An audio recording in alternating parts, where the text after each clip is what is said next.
नमस्कार मित्रांनो, आज आपण डिस्कस करणार आहे मोशन अंडर ग्रॅव्हिटी.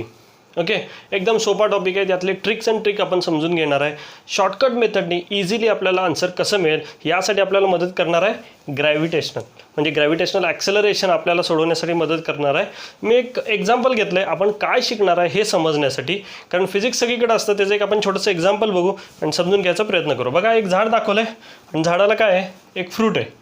ठीक आहे, जसं ते फ्रूट कट होईल झाडापासून तेव्हा ते खाली जाणार आहे आणि खाली पडणार आहे. बरोबर, हे फ्रूट खाली येणार आहे आणि तो किती स्पीडने येतो, किती डिस्टन्स कवर करतो किंवा किती हाईट कवर करतो, त्याला किती ॲक्सेलरेशन मिळतं आणि त्याला लागणारा वेळ, हेच आपण आज डिस्कस करणार आहे. बरोबर, ह्याला म्हटलं जातं मोशन अंडर ग्रॅव्हिटी.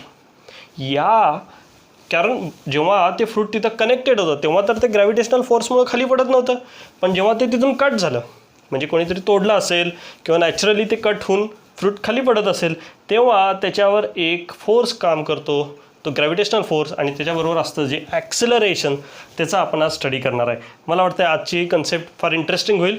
शेवटपर्यंत व्हिडिओ बघा, कन्सेप्ट समजून घेऊया. पहिल्यांदा, जेव्हा एखादं फ्रूट, मी छोटंसं एक बॉलसारखं दाखवतो आहे, जेव्हा एखादं फ्रूट खाली पडायला लागतं, बघा नीट समजून घ्या, जेव्हा फ्रूट खाली पडत असतं तेव्हा त्याची विलॉसिटी खालच्या दिशेने असते. जेव्हा त्याची विलॉसिटी खालच्या दिशेने असते त्याच वेळेस ॲक्सेलरेशन, म्हणजेच ग्रॅव्हिटेशनल ॲक्सेलरेशन म्हणतोय मी, तेही खालच्या दिशेने असतं. फळ खाली चाललं आहे, ॲक्सेलरेशनसुद्धा खालच्या दिशेने.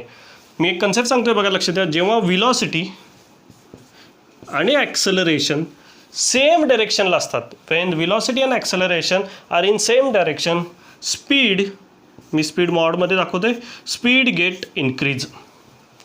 मी काय सांगतो बघा, जेव्हा एखादं फळ जेव्हा खाली पडायला लागतंय तेव्हा त्याची विलॉसिटी कुठं असते, डाऊनवर्ड दिशेला, ॲक्सेलरेशन डाऊनवर्ड दिशेला, स्पीड काय होणार आहे, वाढणार आहे. बरोबर, समजा आपण उलटी केस घेतले. समजा मी एक बॉल घेतला आणि तो बॉल असा वर फेकला. ठीक आहे, जेव्हा बॉल वर जात असतोय तेव्हा त्या केसमध्ये काय घडणार आहे, हे मी आता रफ करतोय, दुसरं दाखवायचा प्रयत्न करतोय. बघा, जेव्हा बॉल वर जायला लागेल, समजा मी असं उभा आहे आणि मी बॉल वर फेकला, बॉल असा वर चालला आहे. ठीक आहे, अजून मध्ये का बघा, असा बॉल वर चालला आहे आणि तो बॉलवरून खाली येणार आहे. इतका लांब जाणार नाही, त्याच लेवलला खाली येईल, पण एक डायग्राम ड्रॉ करण्यासाठी मी केलं आहे. जेव्हा बॉल वर जात असेल तेव्हा त्याची विलॉसिटी वरच्या दिशेला, पण ॲक्सेलरेशन हे डाऊनवर्डच असणार आहे. म्हणजे कुठली केस असू दे, ॲक्सेलरेशनची डायरेक्शन ही डाऊनवर्डच असणार आहे. त्यामुळं काय घडतं आहे बघा, ॲक्सेलरेशन डाऊनवर्ड असल्यामुळं त्याचा स्पीड हळूहळू कमी होत जातो आहे आणि एका पॉईंटला त्याचा स्पीड 0 होतो, आणि जिथं त्याचा स्पीड 0 होतो ना तिथनं तो खाली पुन्हा यायला लागतो आहे आणि त्याचा स्पीड पुन्हा वाढावा लागतो आहे. म्हणजे आपल्या मोशन अंडर ग्रॅव्हिटीचे दोन पार्ट पडतात. एका हाईटवरून आपण बॉल फेकला आणि तो बॉल वर जाऊन त्याची विलॉसिटी 0 झाली आणि तिथून खाली आला, म्हणजे पहिल्यांदा विलॉसिटी डिक्रीज होणार, नंतर 0 पुन्हा वाढत जाणार आणि खाली जास्त येणार. आणि दुसरा, जो आता मी सर्वात पहिल्यांदा मँगोचं एक्झाम्पल घेतलं, जेव्हा मँगो जे फ्रूट आहे ते झाडापासून कट झाल्यावर खाली येते, म्हणजे वरून खाली येतं ना. असे दोन टाईपचे क्वेश्चन यामध्ये बघायला मिळतात. आत्तापर्यंत तुम्हाला हे समजणं गरजेचं आहे, मी जे सांगितलं ते, velocity acceleration in same direction, speed वाढणार आहे. Velocity acceleration in opposite direction, speed decrease होणार आहे. यावर आपण ट्रिक समजून घेणार आहे, छोटे छोटे प्रॉब्लेम सोडवणार आहे. तेच आपण स्टार्ट करूया. ओके, आपण ते एक्झाम्पल कंटिन्यू करूया. एक फ्रूट आहे, जे फ्रूट खाली पडतं आहे. बरोबर, मोशन अंडर ग्रॅव्हिटीचं एक्झाम्पल घेतो आहे. एक मी टेबल तयार करून देणार आहे ज्याच्यातून सगळ्या कन्सेप्ट तुमच्या क्लिअर होतील. एकदा बघा, सगळं क्लिअर होऊन जाईल तुमच्या कन्सेप्ट. आता एक अजून करू, आपण एकच इनपुट क्वांटिटी घेतो आहे आपण. त्या फ्रूटला ग्राउंडपर्यंत जाण्यासाठी 3 सेकंड लागले. बरोबर, एक फ्रूट कट झालं झाडापासून.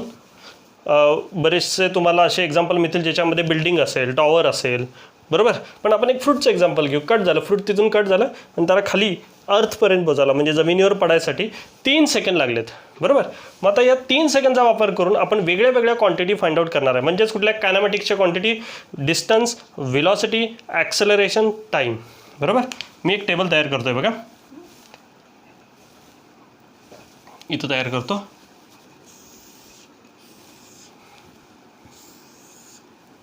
ओके, पहिली क्वांटिटी टाइम, बरोबर. पहिली क्वांटिटी टाईम. टोटल वेळ किती लागला आहे 3. मी 3 सेकंदला 3 पार्टमध्ये डिवाईड करतो. फर्स्ट सेकंड, सेकंड सेकंड आणि थर्ड. म्हणजे आपण त्याचा पूर्ण पोस्टमॉर्टमच करणार आहे. प्रत्येक सेकंदाला काय घडतंय हे आपल्याला बघून घ्यायचं आहे. बघा टाईम घेतला आहे मी, पहिला सेकंड, दुसरा सेकंड, तिसरा सेकंड. त्यानंतर कुठली क्वांटिटी आपल्याला महत्त्वाची आहे ती आहे ॲक्सेलरेशन. मी पुन्हा पुन्हा सांगतो, ग्रॅव्हिटेशन केस कन्सिडर करत असताना ॲक्सेलरेशन हे कॉन्स्टंट राहणार आहे. 9.8 एक्झॅक्ट आन्सर आहे, पण आपण सोडवण्यासाठी 10 घेतो. 10 metre per second square, 10 metre per second square, 10 metre per second square. Acceleration constant राहणार आहे. बरोबर. त्याच्यानंतर आपण काय कॅल्क्युलेट करूया, इनिशियल व्हेलॉसिटी, त्याच्यानंतर फायनल व्हेलॉसिटी आणि त्यानं डिस्टन्स किती कव्हर केलं. सगळ्याच क्वांटिटी कव्हर होतात बेसिक कायनेमॅटिक्सच्या, काहीच राहणार नाहीत. बघा एका मिनिटात सांगतोय मी, लक्ष द्या. हे समजलं तर पुढचं लगेच समजेल, कॅल्क्युलेशन समजतील. मी परत परत तेच सांगतोय. बघा 3 second, 1 second, 2 second, 3 second, acceleration constant. आता ॲक्सेलरेशनचा फॉर्म्युला काय आहे मी पहिलं सोडून दाखवतोय. बघा acceleration is equal to v minus u divided by t. आठवतं आहे का बघा, मी जे एक्झाम्पल घेतलं आहे त्याच्यामध्ये तुम्हाला आठवतं आहे का बघा, v minus u divided by T. आता एक एक क्वांटिटी बघूया. ॲक्सेलरेशन तर कॉन्स्टंट राहणार आहे. पहिल्यांदा इनिशियल जेव्हा तो फ्रूट तिथून कट होत होता तेव्हा त्याची इनिशियल व्हेलॉसिटी किती होती हो, 0. फायनल तर आपल्याला काढायची आहे, ही फायनल आपण कॅल्क्युलेट करणार आहे.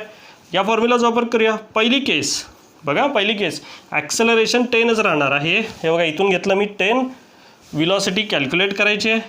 यू किती आहे हो, 0.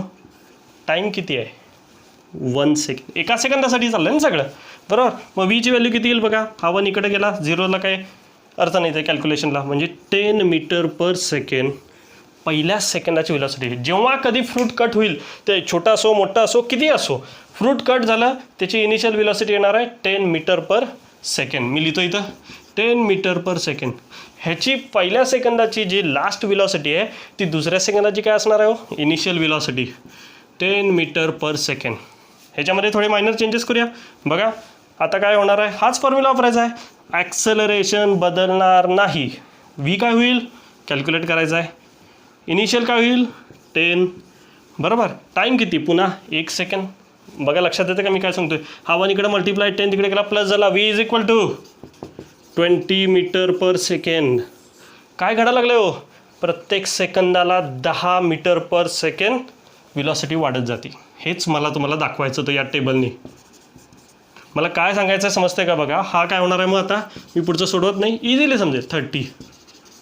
हे वाक्य लक्षात ठेवा.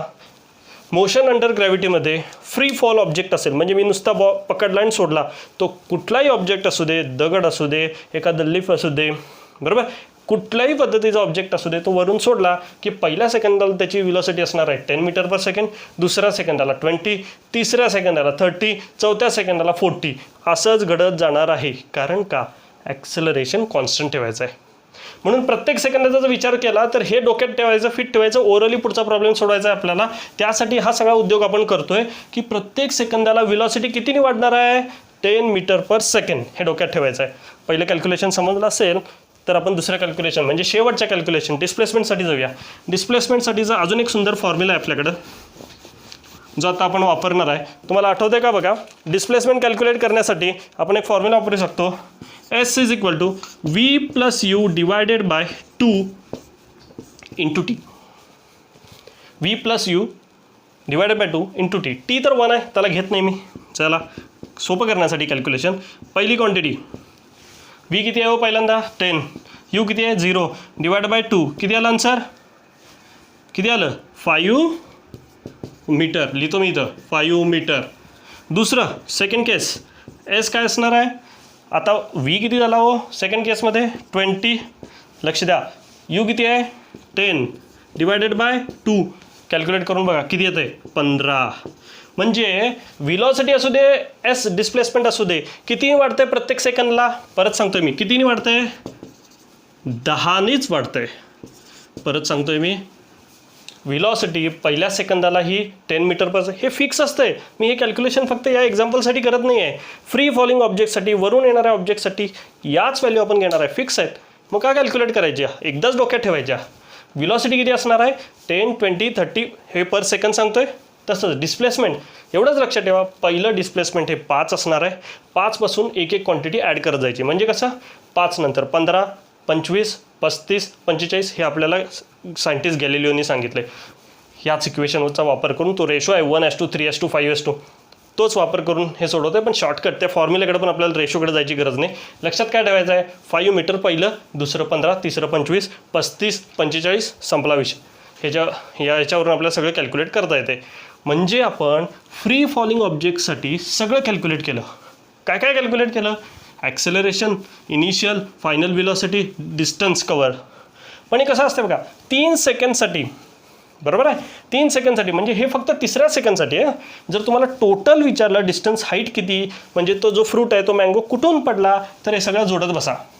किती होणार आहे बघा, हे 25 होईल, बरोबर आहे, सॉरी हे 25 आणि हे 20, जे काय येईल ते आन्सर. म्हणजे टोटल डिस्टन्स कवर हे ह्याच्या ॲडिशनवर येणार आहे. मी लास्ट एकदा परत ही ट्रिक सांगतोय, आपल्याला प्रॉब्लेम सोडवताना कामाला येणार आहेत. पहिलं काय सांगितलं मी तुम्हाला, व्हिलॉसिटी जी असणार आहे ती 10ने वाढत जाणार आहे. पहिला 0, नंतर 10, 20, 30, 40, बरोबर. डिस्प्लेसमेंट काय करायचं आहे, 5, 15, 10ने वाढत जायचं, 5, 15, 25, 35, 45 या पद्धतीनं. हे दुसरी स्टेप झाली. आता यानंतर आपण प्रॉब्लेम सोडवायला रेडी आहे. कुठलाही प्रॉब्लेम येतो डेफिनेटली आपण सोडवू शकतो. घेणार आहे मी प्रॉब्लेम आता. थँक्यू. ओके, जसं आपण डिस्कस केलं होतं की एक मोशन अंडर ग्रॅव्हिटीचा प्रॉब्लेम आपण डिस्कस करणार आहे. ओरली कसं सोडवता येईल, हार्डली 30 ते 40 सेकंडमध्ये कसं आपल्याला सोडवता येईल. एक एक्झाम्पल घेतो आहे बघा, फेमस एक्झाम्पल आहे पुस्तकामध्ये दिलेलं. एक टॉवर घेतला, टॉवर म्हणजे काय, बिल्डिंगवर एक तुमच्यासारखा मुलगा उभारला आहे, ठीक आहे, बघतोय सगळीकडं. त्याच्या हातात एक बॉल आहे, ठीक आहे. त्यांनी बॉल वरच्या दिशेने फेकला, ठीक आहे. तो बॉल वर फेकला आणि तो बॉल खाली येऊन पोचला. इतका लांब जात नाही, मी परत सांगतो, पण आपल्याला सगळ्या व्हॅल्यू लिहायचे, तेवढ्यासाठी मी थोडं लांब दाखवलं आहे ते, ठीक आहे. त्याला बॉल फेकल्यानंतर खाली पोचेस तोपर्यंत टोटल टाईम सांगितला आहे 5 सेकंड. जी किती असतं ते तर फिक्स राहणार आहे. किती होईल ते, 10 मीटर पर सेकंड स्क्वेअर. आणि इनिशियली जेव्हा तो बॉल फेकला जातोय तेव्हाचा स्पीड सांगितला आहे 20 मीटर पर सेकंड. स्पीड आहे 20 मीटर पर सेकंड. ते काय म्हणतात, सगळ्या व्हॅल्यू काढा. ते म्हणतील एकच, पण आपण जरा सध्या सगळ्या व्हॅल्यू काढू. त्यांनी क्वेश्चनमध्ये विचारले फक्त याची हाईट काढा, किती हाईटवरनं त्यानं तो बॉल फेकला आहे असा प्रश्न आहे. म्हणजे बॉल फेकताना त्याचा स्पीड होता 20 मीटर पर सेकंड. बॉलला जमिनीवर पोचायला वेळ लागला आहे 5 सेकंड, ठीक आहे, बरोबर आहे. आता या क्वेश्चनमध्ये एक मिनिट, मला स्क्रीन दिसते का वगैरे फक्त, ओके हां दिसते. आता बॉल जेव्हा वर जात असतोय, ओके, जेव्हा बॉल वर जात असतोय तेव्हा ॲक्सेलरेशन कुठं असतं, डाऊनवर्ड. आणि आपण शिकलो आहे जेव्हा बॉल वर जातो ॲक्सेलरेशन डाऊनवर्ड असतं, स्पीड त्याचा कमी होणार आहे. मग एका सेकंदानंतर, आता महत्त्वाचं आहे, एका सेकंदानंतर त्याचा स्पीड किती होईल. पहिला 20 होता, मला माहिती आहे की स्पीड जसा वाढतो 10ने, तसं 10ने स्पीड कमी होतो. म्हणजे एका सेकंदानंतर त्याचा स्पीड किती होईल, 10 मीटर पर सेकंड.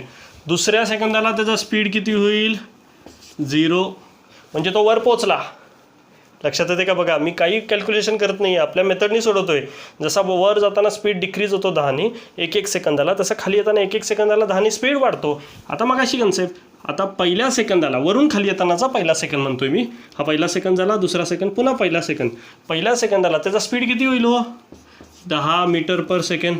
पुढं दुसऱ्या सेकंदाला 10 नंतर किती होणार आहे, मग शिकलो आपण 20 मीटर पर सेकंड, बरोबर आहे.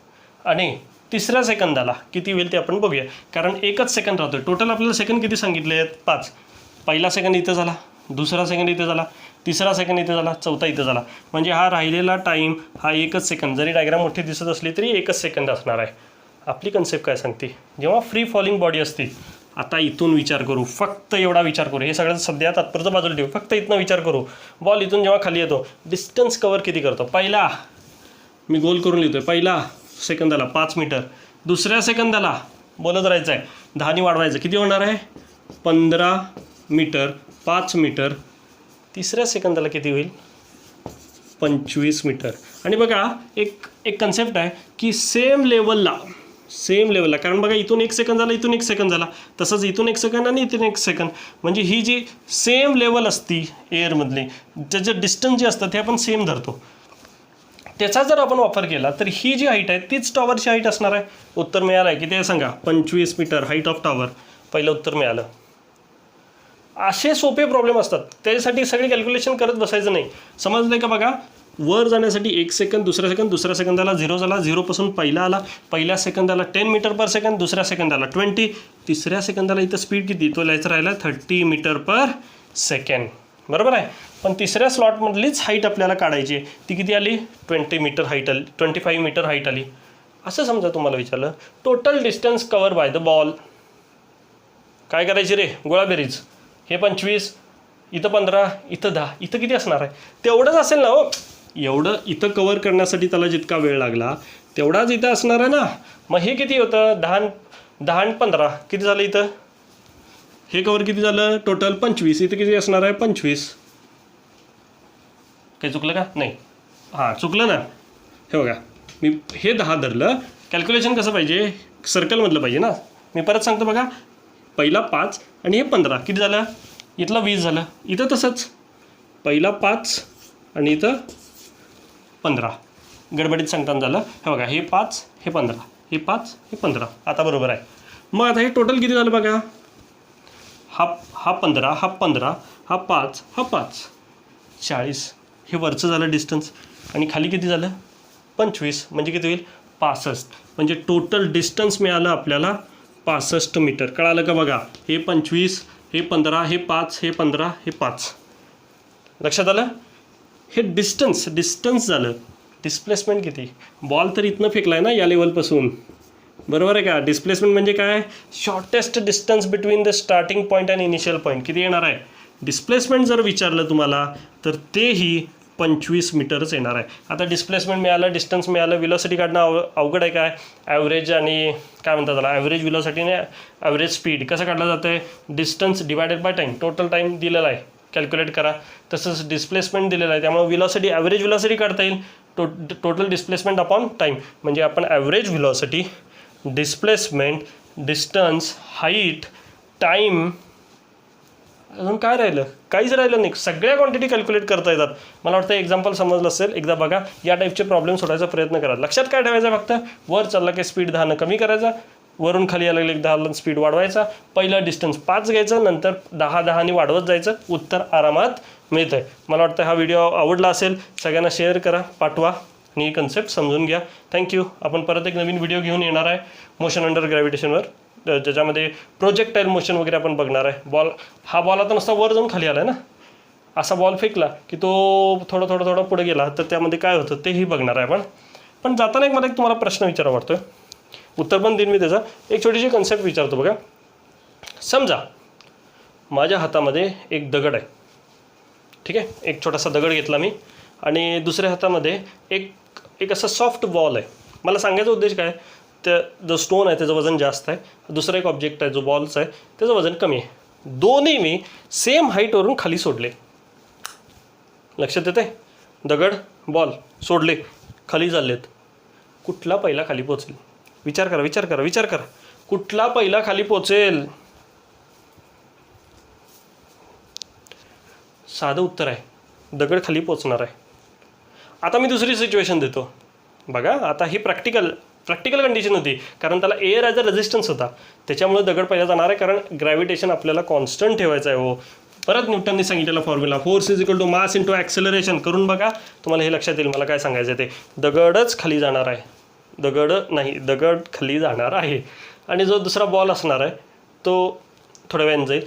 पण दोघांच्या मासमध्ये जास्त फरक नसेल ना, तर तुम्ही ऑब्झर्व केलं तर असं दिसेल की दोन्ही सेमच पडत आहेत. काय फार फरक पडत नाही. हाईट कमी आहे ना. हाईट कमी असल्यामुळे विलॉसिटीमध्ये फरक जास्त पडणार नाही. दिसताना असं दिसणार आहेत की दोन्ही समांतरच खाली पडलेत.